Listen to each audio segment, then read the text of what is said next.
Hey, it's Jang here from UltimateRC.com and RCmania.com, the place for toy-grade RC reviews. This is my review of the Air Hogs Hover Assault vehicle. Now here's the question of the day. What exactly is the Hover Assault vehicle? I don't really know how to answer that question. Up top, it's kind of like a helicopter, but then it's kind of like a tank in the front, but then it's kind of like a car or maybe a quad ATV kind of thing on the bottom. The wheels all spin freely, they are not powered, and they are made out of styrofoam. The rear ones just swivel on a caster. The helicopter portion of it consists of twin counter-rotating blades called a coaxial setup, and these are self-stabilizing and pretty large for the size of the vehicle, so they should be able to actually make the entire thing fly. Then up front, you've got these 4 shooting projectiles. The individual missiles are spring-loaded and they can be shot remotely from your controller. Now, speaking of the controller, it looks a lot more conventional than the Hover Assault vehicle. You've got throttle control on the left, steering on the right, and then there's a trim to make sure that it goes straight. This one does also have 2 bumper buttons. One of them switches you from land mode to flying mode, and the other one is the fire button for the missiles up front.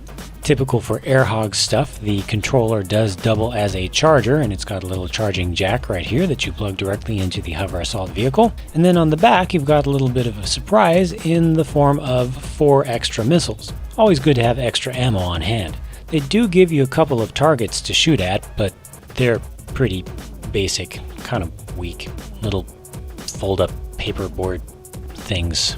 Yeah. So here goes the Hover Assault in action.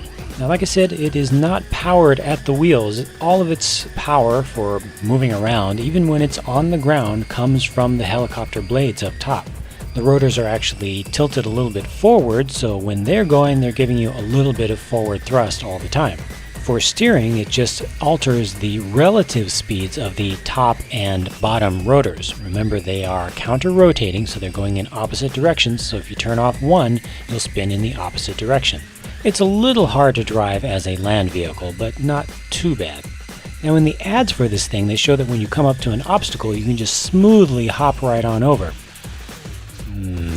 It does hop over things okay, but the smooth part is definitely lacking. I think for that you need to use special effects and things like invisible fishing line like they did in the ad. Man, I hate deceptive advertising, especially regarding toys. Now, the TV commercial also said that you can, quote, fire missiles with extreme accuracy from the air, unquote. But just flying this thing at all can require a lot of skill and practice. When it's in the air, it's effectively a 2-channel coaxial helicopter. You control up and down movement and spinning around its central axis. It has no gyroscopic stabilization, so getting it to go where you want it to go is more a matter of coaxing it and forcing it, fighting against its own little corrections, as opposed to just giving it commands. Now, I've flown many dozens of helicopters, including 2, 3, and 4-channel models. I fear that if this thing is challenging and frustrating for me, a lot of folks who don't have the experience or patience are just going to give up. As for the whole concept of being able to fire missiles with extreme accuracy from the air, nah, forget about it. The truth is, it can be difficult to line up a shot from the ground, even from up close.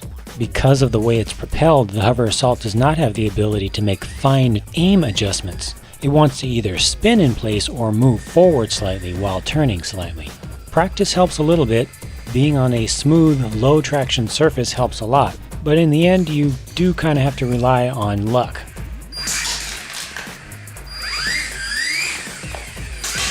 Like that. 2 hits in 2 shots? You're not going to see that happening again. The Hover Assault is very cool in concept, but very meh in reality. For years, I've watched different companies trying to pull off the flying RC car idea.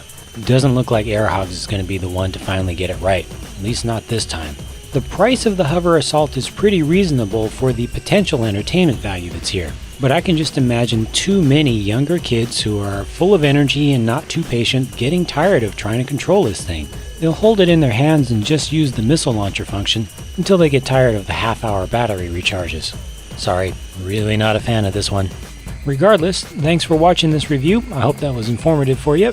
If you've had a chance to try out a Hover Assault for yourself, please leave your own thoughts in the comments section below. And be sure to keep a watch on RCmania.com on the web for more independent toy-grade RC reviews. Catch you later.